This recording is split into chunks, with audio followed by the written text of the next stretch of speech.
ક્યાં જાઓ છો ભાવિન તમે? ગામડે જાઉં છું મમ્મીને લેવા. તમારું મગજ તો ઠેકાણે છે ને, અને મેં તમને ના તો પાડી છે કે એને અહીંયા લાવવાની કાંઈ જરૂર નથી, અને આપણે પૈસા તો મોકલીએ છીએ એને. બધું પૈસાથી ન થાય, અને હવે આ ઉંમરે હું મમ્મીને એકલા ગામડે ન રહેવા દઉં. અરે શું તમે મગજ વગરની વાતો કરો છો? ત્યાં રહેવા દો ને એને. તને શું વાંધો છે? મને વાંધો છે ને, બહુ વાંધો છે. જો એ અહીંયા આવશે ને તો સવારમાં જાગી જશે, અને મારે એને સંભાળવા પડશે.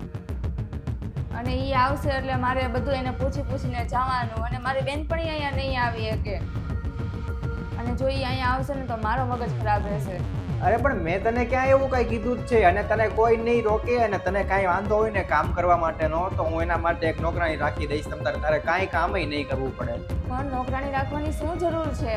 અરે જરૂર છે જ તે રાખવાની, હું કામ ન રાખું? અને કેટલા વર્ષોથી અત્યાર સુધી હું તારી જ વાત સાંભળું છું, પણ હવે હું નહીં સાંભળું. અત્યારે તો હું મારા મમ્મીને અહીંયા લઈને જ આવીશ, અને મારા અત્યારે બધા રિલેટિવ, બધા જ મારા ભાઈબંધો બધા જ કહે છે કે આ ઉંમરમાં ત્યાં એકલા ન રખાય, આ ઉંમરમાં તારી સાથે જ રખાય. પણ એ બધાને શું ખબર કે આ તો મારે તારી વાત સાંભળીને અહીંયા એમને રહેવું પડે છે. અને આવી બહુ શું કામની કે જે એના પતિને એના મમ્મીથી અલગ કરી દે. અરે પણ તમે બીજા બધાની વાત શું કામ ને માનો છો? કોઈને વાંધો નહીં આવે, વાંધો આપણને આવશે. વાંધો આપણને નહીં, વાંધો ખાલી તને જ આવશે. અને મેં હવે નક્કી કરી લીધું છે, હું જાઉં છું ગામડે મમ્મીને લેવા માટે. જો તમે સાંભળી લો, જો તમારા મમ્મી આ ઘરમાં આવશે ને તો હું આ ઘરમાં નહીં રહું, વિચારી લેજો. હા, મેં વિચારી લીધું છે કે મમ્મી આ ઘરમાં મારી સાથે રહેશે, અને હંમેશા માટે. જો તમે મમ્મીને આ ઘરમાં લાવશો ને તો હું તમને ડિવોર્સ આપી દઈશ. અરે હું વાતે ઘડીક થાય તો કે ડાયવોર્સ દઈ દઈશ, ઘડીક થાય તો ડાયવોર્સ દઈ દઈશ. હવે હું તારી એક પણ વાત નહીં માનું, અને તારે ડાયવોર્સ દેવા હોય તો તારે દઈ દેજે, પણ મમ્મી અહીંયા મારી સાથે જ રહેશે, અને હંમેશા માટે જ રહેશે. તારે કદાચ અહીંયા રહેવું હોય તો રહેજે, જવું હોય તો વહી જાજે.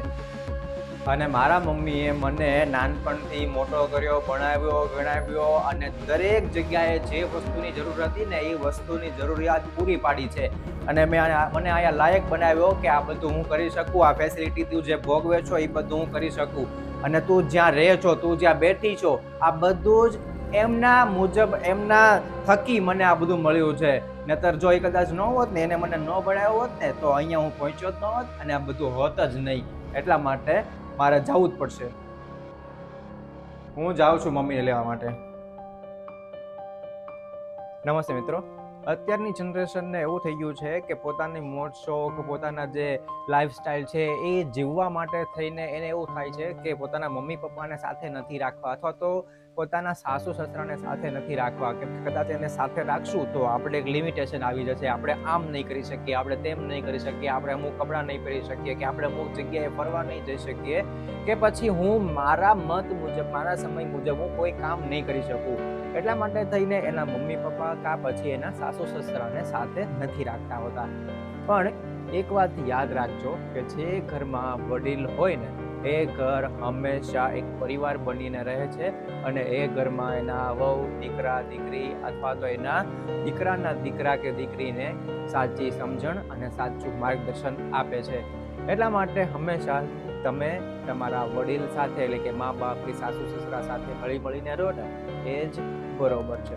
બાકી તમને વિડીયો ગમ્યો હોય તો લાઈક, શેર અને કમેન્ટ કરો.